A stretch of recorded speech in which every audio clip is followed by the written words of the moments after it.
For 160 million years, they were the undisputed masters of the world. From pterosaurs commanding the skies to colossal titans that shook the very ground, the Age of Dinosaurs was an era of absolute biological dominance. Their reign felt eternal. But all that time, another story was quietly unfolding. In the shadows, in the undergrowth, and in the dead of night, our ancestors were playing a long game. They weren't mighty. They weren't kings. They were small, secretive creatures, many no bigger than a modern shrew. For millions of years, they lived a life of constant fear, scurrying beneath the feet of giants. Their existence was just a footnote in an epic written by titans. They were the mammals, and their world was defined not by power, but by sheer persistence. They were survivors, waiting for an opportunity they couldn't possibly have imagined. Then, 66 million years ago, that opportunity arrived from the cold, indifferent darkness of space. It came in the form of a rock, at least 6 miles wide, traveling 20 times faster than a rifle bullet.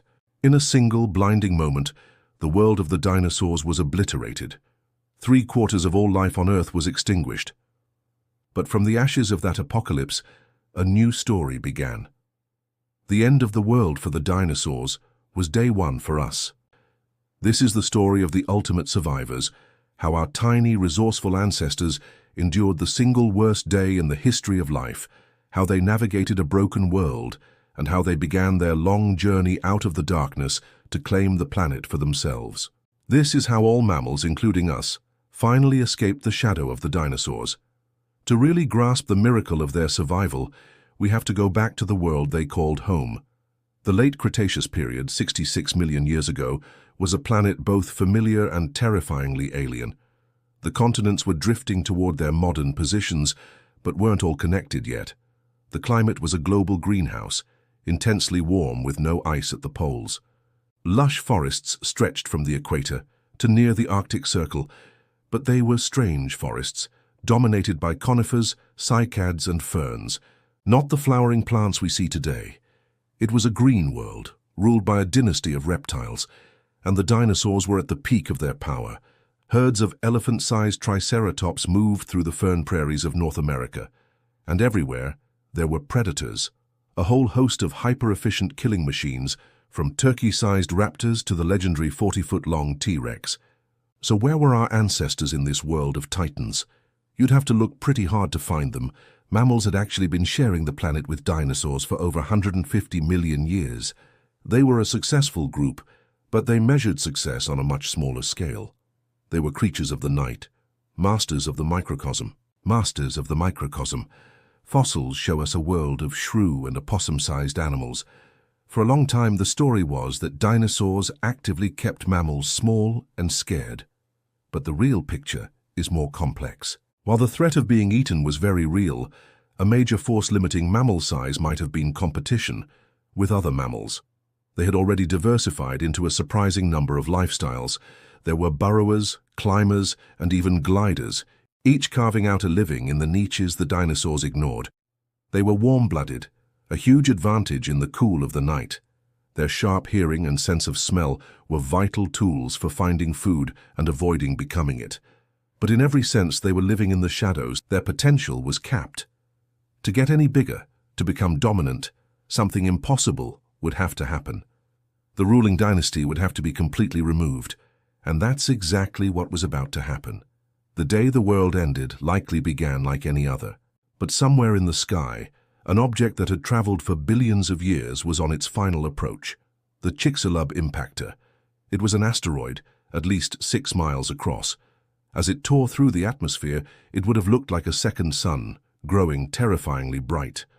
It slammed into what is now Mexico's Yucatan Peninsula. The moment of impact is almost beyond our comprehension. Moving at 45,000 miles per hour, the asteroid vaporized, releasing the energy of millions of nuclear weapons. The immediate effects were apocalyptic. A crater over 100 miles wide was blasted into the Earth's crust. The impact triggered earthquakes stronger than anything in recorded history and sent 1,000-foot-tall tsunamis racing across the oceans. But the real killer was the heat. Trillions of tons of vaporized rock and molten debris were blasted into space. As this material fell back to Earth, It re-entered the atmosphere as a shower of superheated glass, cooking the planet's surface. For minutes to hours, temperatures soared by hundreds of degrees. It was a global oven. The world's forests caught fire, creating continent-spanning firestorms. For our tiny mammalian ancestors, this was the first great test. Their small size, once a weakness, was now their greatest advantage.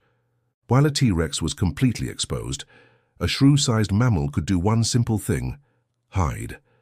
They scrambled into burrows, dove into water, or sheltered in deep rock crevices. Being underground or underwater was likely the only way to survive the intense heat that roasted the surface. The very adaptations that had defined their life in the shadows were now the keys to surviving the apocalypse. But surviving the initial blast was just the beginning. The inferno was about to be replaced by something just as deadly: a long, dark night. After the fires died down, the sky remained dark.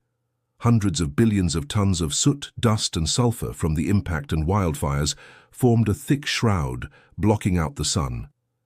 This was the impact winter. For months, maybe even years, a perpetual twilight fell across the globe. Sunlight, the fuel for nearly all life, was choked off. Photosynthesis stopped. The green world died. In the oceans, plankton perished, collapsing the entire marine food web. This was the second great filter. The world was now cold, dark, and empty. For the surviving dinosaurs, this was a death sentence. Large herbivores who needed a constant supply of fresh plants starved first. Without them, the giant carnivores soon followed.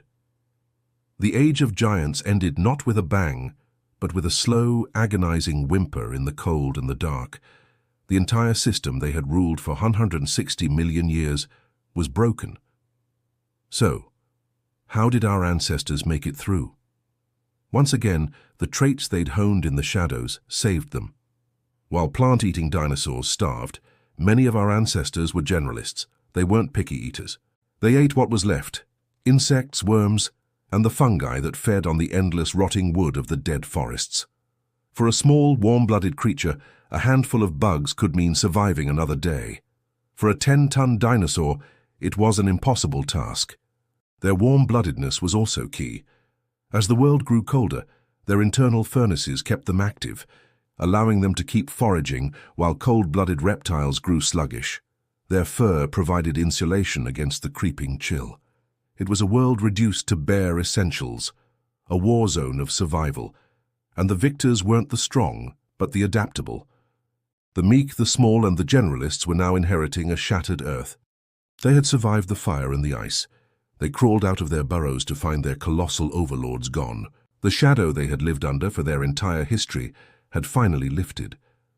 But what they found wasn't a paradise. It was an empty planet, waiting to be claimed. The story of what happened next is one of the most remarkable chapters in the history of life. Our ancestors, having survived the apocalypse, now stood before a world of unprecedented opportunity. A clean slate. The ways they adapted, the forms they took, and the evolutionary arms races that followed would defy imagination and set the stage for the world we know today. Before we witness the dawn of this new age, if you're finding this journey into our planet's deep past as fascinating as I do, take a moment to subscribe and hit that like button. It helps us continue to tell these incredible stories of survival and evolution. Now let's return to the Paleocene and see how mammals took their first giant leaps out of the darkness. The first few thousand years of the new era, the Paleocene, were defined by eerie silence and endless opportunity. The giants were gone. The vast ecological roles they once played were now vacant. For the rat-sized mammals that scraped through the extinction, this was a moment of explosive potential, and they seized it with astonishing speed. Fossil evidence, especially from an incredible site in Colorado called Corral Bluffs, gives us a nearly year-by-year snapshot of this recovery. The rocks there preserve a continuous timeline from the last days of the dinosaurs into the first million years of the Age of Mammals. What they show is stunning. Within just 100,000 years, mammalian diversity doubled, and they started getting bigger. Raccoon-sized mammals appeared. By 300,000 years post-extinction, Forests of palms and walnuts were returning, and with this new food came beaver-sized mammals. Then, around 700,000 years after the impact, the evolution of the legume family, peas and beans, changed the game. These protein-rich plants fueled the next great leap in size. Mammals weighing over 100 pounds, like the herbivore Ectoconus, appeared. That's a 100-fold increase in mass from the survivors of the extinction. Other strange herbivores emerged, like Barylambda, a 1,000-pound beast that looked something like a giant sloth with a thick tail. But here's the twist. For the first 10 million years after the dinosaurs vanished, mammals prioritized brawn over brains. A 2022 study in Science analyzed CT scans of mammal skulls from this period and found something shocking. As mammal bodies got bigger and bigger, their brains did not keep pace. In fact, their relative brain-to-body size actually went down. This flips the old story that intelligence was the key to mammalian success. In the chaotic, post-apocalyptic world of the Paleocene, being big was simply more important than being smart. Getting bigger, faster, allowed these early mammals to claim resources and defend against new predators.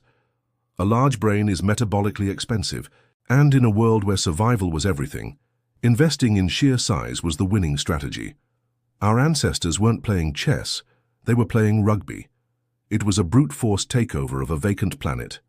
The age of giant brains would have to wait. The first 10 million years, the Paleocene, was a wild experimental phase. Mammals diversified into a bizarre menagerie of forms, many with no modern equivalent. This is when we see the first primate-like mammals, the Plesiadapi forms, exploring the recovering forests. These weren't quite true primates, but they were our archaic cousins, an early branch on our family tree. Then, around 56 million years ago, as the Paleocene gave way to the Eocene, the next great phase began. The world was warming again, competition was heating up, and the simple strategy of get big was no longer enough. Now, intelligence started to matter. Fossil skulls from the Eocene show a distinct change. Brains finally started to catch up to bodies. The dim-witted pioneers were giving way to more sophisticated successors. It was during the Eocene that the first true members of modern mammal groups exploded onto the scene. The ancestors of horses and rhinos galloped across the plains. The ancestors of deer, cattle, and pigs emerged. In the seas, the first whales evolved from land-dwelling mammals. The first bats took to the skies. And on the ground, the first members of the dog, bear, and cat families began their long predatory reigns. And most importantly for our story, the first true primates appeared. Unlike their more archaic cousins, these Eocene primates had forward-facing eyes for 3D vision, grasping hands, and larger brains, all adaptations for a complex life in the trees. These were our distant relatives, the lineage that would, 50 million years later, lead directly to us. The world our ancestors had helped build was now a complex, competitive, and recognizably modern one. The shadow of the dinosaurs was a distant memory. Mammals were the undisputed rulers of the land. They had not only survived the apocalypse, they had used it as the ultimate catalyst for an explosion of diversity the world had never seen. From terrified, scurrying creatures living in the shadows to the undisputed rulers of a reborn planet. The story of mammalian survival is our own origin story. It's a story of resilience, adaptability, and being in the right place at the right time with the right tools. Our ancestors weren't the strongest or the fastest. They survived because they were small enough to hide from the fire. They survived because they were generalists, able to eat the scraps of a broken world. They survived because they were warm-blooded, able to weather the cold and the dark. The very traits that made them seem insignificant became their salvation. The asteroid impact 66 million years ago was an event of unimaginable destruction. It was the planet's great reset button. But it wasn't just an ending. It was a creation event. It cleared the board, allowing for a new kind of life to flourish. It opened the door for the evolution of primates, and ultimately for a species capable of looking back and telling this very story. Every time we look at the incredible diversity of mammals today, from a whale in the ocean to a bat in the sky to the reflection in the mirror, we are looking at the legacy of those survivors. We are the children of the apocalypse, the descendants of the meek who against all odds inherited the earth. Their journey out of the darkness is the reason we can stand in the light.